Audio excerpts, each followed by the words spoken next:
नमस्कार मित्रांनो, स्वागत आहे तुमचं आपल्या इंजिनियर एक्सप्लेन यूट्यूब चॅनलवर।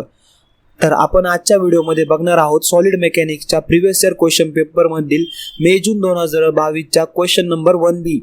चला तर मग याचे सोल्युशन बघूया।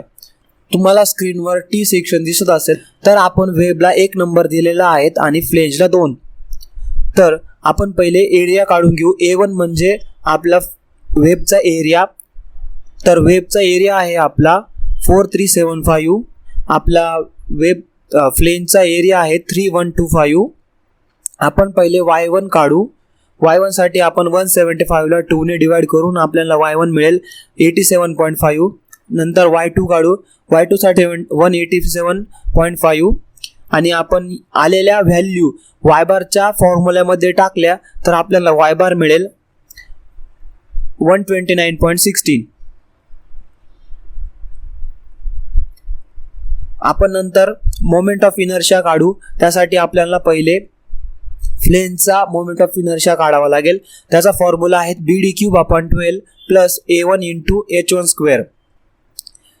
H1 चा फॉर्म्युला आहे आलेला आपला y बार मायनस 87.5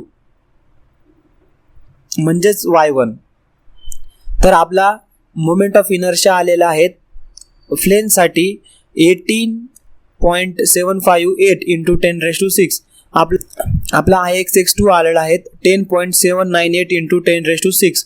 आणि आपण या दोन्हींची ॲडिशन करता आपल्याला IXX म्हणजे आपला मोमेंट ऑफ इनर्शिया भेटेल 29.54 इंटू 10⁶। आपल्याला जसे गिवन डाटामध्ये दिलेले आहेत की सिम्पली सपोर्टेड व युनिफॉर्मली डिस्ट्रीब्युटेड लोड हा दिलेला आहे गिवन डाटामध्ये, तो आहे 30 न्यूटन पर mm। तर त्यासाठी आपण शिअर फोर्स दिलेला आहे, शिअर फोर्स काढावा लागेल। शिअर फोर्स साठी फॉर्म्युला आहे WL/2।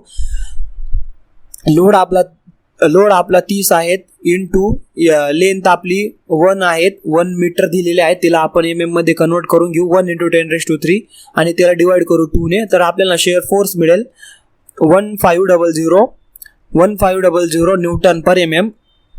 मग आपल्याला मॅक्झिमम शिअर फोर्स साठी फॉर्म्युला आहे टाऊ S इंटू AY/BI।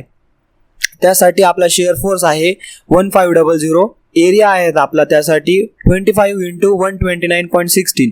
आपल्याला सेक्शन दिलेला आहे त्यामुळे आपण जो y बार आहे तो एरियामध्ये टाकू, एरियामध्ये घेऊ आणि आपल्याला एरिया मिळाला आहे 3229। आपण आता y बार काढू। y बार आपल्याला सेक्शनचा y बार आपल्याला इथे आपला पहिला वाला y बार जो फर्स्ट y बार काढला होता तो चालणार नाही, आपल्याला परत एक दुसरा y बार काढावा लागेल सेक्शनचा। म्हणजेच आपला जो जो फर्स्ट y बार आला होता 129.16 त्याला आपण 2 ने डिवाइड करून घेऊ म्हणजे आपल्याला भेटेल 64.58 y बार। नंतर आपली b दिलेला आहे 25। या सर्व व्हॅल्यू आपण फॉर्म्युल्यात टाकता आपल्याला टाऊ म्हणजे शिअर फोर्स भेटेल 0.4235 गीगापास्कल। आता याला आपण मेगापास्कल मध्ये कन्वर्ट करून घेऊ 4.235 मेगापास्कल। हे आपले आलेले आन्सर आहेत। मित्रांनो, हा व्हिडिओ जर तुम्हाला आवडला असेल तर आपल्या चॅनलला सबस्क्राईब करा आणि मेकॅनिकल इंजिनिअरिंग रिलेटेड कोणतेही मटेरियल लागल्यास आपल्या टेलिग्राम चॅनलला जॉईन करा आणि डिस्कशन ग्रुपवर तुम्ही तुमची रिक्वायरमेंट टाकू शकतात। आम्हाला वेळ मिळाल्यावर आम्ही तुमची रिक्वायरमेंट नक्कीच पूर्ण करू। धन्यवाद आणि चॅनलला सबस्क्राईब करणे विसरू नका। थँक्यू।